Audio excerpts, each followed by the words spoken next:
जय हिंद दोस्तों। मुकेश अंबानी के घर के बाहर वाहन में जिलेटिन की छड़ों का मिलना, उसमें मुंबई पुलिस के अधिकारी सचिन वाघे का नाम आना, उसके बाद पुलिस कमिश्नर को अपने पद से हटाए जाना, ये सब चीजें आप main stream media, television media पर लगातार देख रहे हैं। लेकिन मैं दूसरी बात करना चाहता हूं कि क्या क्या प्रश्न उठते हैं इन खुलासों के बाद जो बाहर आ रहे हैं, वो क्या क्या प्रश्न बचते हैं, और क्या यह मुद्दा केवल लॉ एंड ऑर्डर का है। जो बातें आती हैं कि सचिन वाघे अपनी छवि अच्छी करना चाहता था, इसलिए उसने ये सब किया कि वो इतनी बड़ी मिस्ट्री को भी सॉल्व कर सकता है। मेरी सोच थोड़ी अलग है। देखिए, हम बात जब भी करते हैं, हम कहीं ना कहीं एनालिसिस की बात करते हैं। मेरा एनालिसिस है, हो सकता है आप उससे सहमत नहीं हो, आपका कुछ और एनालिसिस हो, वो भी आप बताएं, क्योंकि संवाद तो होना चाहिए। लोकतंत्र है, लोकतंत्र की जो ताकत होती है वो संवाद ही होती है। देखिए, सबसे बड़ी बात तो सचिन वाघे एक बहुत छोटी ग्रेड का अधिकारी था। मैं इसमें कोई ऐसी बात नहीं कर रहा हूं कि हायरार्की की हो ये सब, लेकिन हायरार्की होती है सिस्टम में। फाइनली वह असिस्टेंट इंस्पेक्टर था, और एक असिस्टेंट इंस्पेक्टर जो कि क्लास 1 अधिकारी भी नहीं है, क्लास के हिसाब से वो बहुत नीचे आता है, अधिकारी की ग्रेड के हिसाब से बहुत नीचे आता है, गजेट अधिकारी के स्थिति पे भी नहीं आता। उसकी वजह से मुंबई के पुलिस कमिश्नर को हटाना, ये क्या दर्शाता है? यदि मैं नॉर्थ इंडिया की भाषा में बात करूं तो आप ये कहेंगे कि एक सब इंस्पेक्टर की वजह से किसी डिवीजन के आईजी को हटा दिया जाए। क्या ऐसा हो सकता है? नहीं हो सकता ना, लेकिन हुआ है। तो उसके पीछे क्या कड़ियां होंगी, और ऐसा क्या हुआ कि एक इतने छोटे कद के अधिकारी की वजह से पुलिस कमिश्नर की पोस्ट चली जाती है? मतलब ये सीरियस क्वेश्चंस रेज करते हैं कि अंदर और भी क्या क्या चीजें हैं। और क्या ये केवल लॉ एंड ऑर्डर की बात है कि उसने अपने आप को अच्छा प्रेजेंट करने के लिए कि वह बड़ी मिस्ट्रीज को सॉल्व कर सकता है, इसलिए सब किया? देखिए, लॉ एंड ऑर्डर की बात होती तो फिर एनआईए क्यों आई? एनआईए जो आती है बीच में, वो आती है प्राइमरीली आतंकवाद रिलेटेड केसेस को लेकर। क्या इसमें विदेशी शक्तियों का हाथ है? क्या इसमें विदेशी शक्तियों का एंगल है? मैं कोई कॉन्स्पिरेसी थ्योरीज नहीं गढ़ रहा, लेकिन क्या मुंबई पुलिस में, ये तो एक सचिन वाघे पकड़ाया है, और भी ऐसे ब्लैक शीप्स हैं जो हो सकता है अंडरवर्ल्ड से जुड़े हों, हो सकता है दाऊद कंपनी से जुड़े हों, हो सकता है चीनी एजेंट से जुड़े हों, हो सकता है पाकिस्तानी एजेंसी से जुड़े हों। क्या ऐसे लोग वहां पर हैं? ये एक बड़ा प्रश्नवाचक चिन्ह लगता है। जिलेटिन की छड़ें वहां पर क्यों रखी गई? बड़ा प्रश्न चिन्ह लगता है। या फिर कुछ एक्सटॉर्शन के रैकेट्स भी चल रहे थे? ऐसा क्या था कि सचिन वाघे, जो कि एक टेंटेड नाम है, जो एक बदनाम नाम है मुंबई पुलिस का, और इस बंदे को तो बॉम्बे हाई कोर्ट ने सस्पेंड किया था फेक एनकाउंटर केस में। जो ये एक ऐसा अधिकारी था, पुलिस का ऑफिसर था, जो अपनी जेब में एक तरह से कह सकते हो कि लाल डायरी रख के चलता था कि इस महीने या इस साल इतनों को मैंने उड़ा दिया एनकाउंटर करके, 67 लोग मार दिए गए। तो उसमें फेक एनकाउंटर की बात आई, और फाइनली उसमें हाई कोर्ट ने उसको सस्पेंड किया। ऐसा भी नहीं हुआ कि कोई डिपार्टमेंटल इंक्वायरी के बाद डिपार्टमेंट ने उसको सस्पेंड किया हो। यदि उच्च न्यायालय किसी बंदे को सस्पेंड करता है, किसी अधिकारी को सस्पेंड करता है, तो बहुत सारी चीजें देख के करता है। फिर भी उसको क्यों इंडक्ट किया गया मुंबई की पुलिस फोर्स में? चलिए, आपने इंडक्ट किया मुंबई महाराष्ट्र सरकार ने, तो उसके बाद उसको आप लॉजिस्टिक दे सकते थे, आप उसको होम गार्ड्स में रख सकते थे, आपने उसको क्राइम इन्वेस्टिगेट करने वाली जो प्रीमियर ब्रांच है आपकी, उसमें क्यों रखा गया? हायरार्की क्या थी? जो बातें आती हैं कि सचिन वाघे सीधे कमिश्नर को, पुलिस कमिश्नर को रिपोर्ट करता था। एक अदना सा अधिकारी सीधे पुलिस कमिश्नर को क्यों रिपोर्ट करता था? क्या यह जैसे 26/11 का हमला था ताज होटल पे मुंबई में, उसकी ही जैसा कोई आतंकवादी हमला होने को था, जिसको फॉर्चुनेटली जो है फॉइल कर दिया गया? क्योंकि आप सोचिए कि मुकेश अंबानी की यदि सुरक्षा की बात करें तो मुकेश अंबानी को जानता भी नहीं हूं, मेरा रिलायंस से कोई लेना देना भी नहीं है, लेकिन फाइनली वो हिंदुस्तान का सबसे बड़ा इंडस्ट्रियलिस्ट है।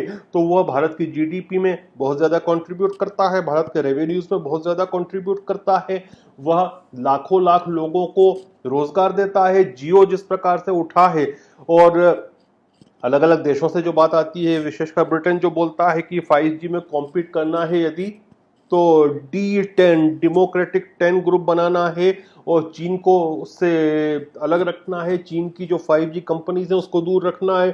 तो उसमें एक बैकबोन जो दिखाता है, या फिर आप कह सकते हैं कि आयरन बैकबोन दिखाता है, वो रिलायंस इंडस्ट्री जियो दिखाता है कि वो इतनी उसकी जिसको कहते हैं फाइनेंशियल मसल है, पैसे की मसल है कि वो 5G इक्विपमेंट डेवलप कर सकता है, भारत में इंडिजीनियस रूप से कर सकता है, फॉरेन टेक्नोलॉजी को लाकर कर सकता है। तो क्या चीन नहीं चाहता कि हुआवे या ZTE को बड़ा आघात पहुंचे? क्योंकि यदि हिंदुस्तान करता है तो फिर क्वाड के सारे कंट्रीज उसको फॉलो करेंगे, क्वाड करेगा। तो चूंकि क्वाड जो है अमेरिकी छत्र छाया में है, एक तरह से ये कह सकते हो अमेरिका की लीडरशिप में चल रहा है, तो फिर ग्रेट ब्रिटेन और पश्चिमी यूरोप के देश भी उसको उस इक्विपमेंट को ले सकते हैं, तो सस्ता भी रहेगा, भारत का रहेगा। तो उसकी विश्वास कर सकते हैं कि उसके अंदर कहीं भी हैकिंग और एस्पियोनेज और स्पाइंग के काम नहीं होंगे। हर कोई विश्वास कर सकता है भारत की टेक्नोलॉजी पर, भारत के इक्विपमेंट पर। तो क्या उसको फॉइल करने के लिए कहीं ना कहीं सुरक्षा में सेंध लगाई गई? ये बहुत सारे प्रश्न उठते हैं। यदि एक्सटॉर्शन का रैकेट चल रहा था तो ऐसा क्या इसके अलावा कितने लोगों को एक्सटॉर्ट किया गया? देवेंद्र फडणवीस जी ने जो बात कही, देवेंद्र भाव बोलते हैं कि जब वो मुख्यमंत्री थे तब भी शिवसेना का प्रेशर था कि इस व्यक्ति को, सचिन वाघे को, पुलिस फोर्स में इंडक्ट किया जाए, जबकि ये टेंटेड ऑफिसर था। और उन्होंने इसलिए नहीं किया क्योंकि विधि विद्वानों ने यही कहा, प्रेशर को आप रेजिस्ट कर लीजिए, मत कीजिए इसको, क्योंकि इस बंदे को हाईकोर्ट ने सस्पेंड किया है। जिस आदमी को सस्पेंड हाईकोर्ट ने किया था, महाराष्ट्र की सरकार को ऐसा क्या था उस व्यक्ति से कि कोविड के नाम पर, कि कोविड में पुलिस फोर्स की कमी है तो पुराने अधिकारियों को भी ले रहे हैं। इस बंदे को लिया और उसको प्रीमियर जांच वाली जो विंग था उसमें डाल दिया गया। सब जानते हैं कि ये बंदा जो था ये शिवसैनिक रहा है, पुलिस से निकलने के बाद इसने शिवसेना ज्वाइन की। कुछ टेलीविजन चैनलों पर प्रवक्ता के रूप में भी देखा गया, जो रिपोर्ट्स आती हैं। तो ये सब चीजें जो है ना, नेशनल सिक्योरिटी के बड़े कंसर्न रेज करती है। मैं चाहता हूं कि इसमें किसी ना किसी के सर, जिसको कहते हैं हेड रोलिंग, जो भी कल्प्रिट हो।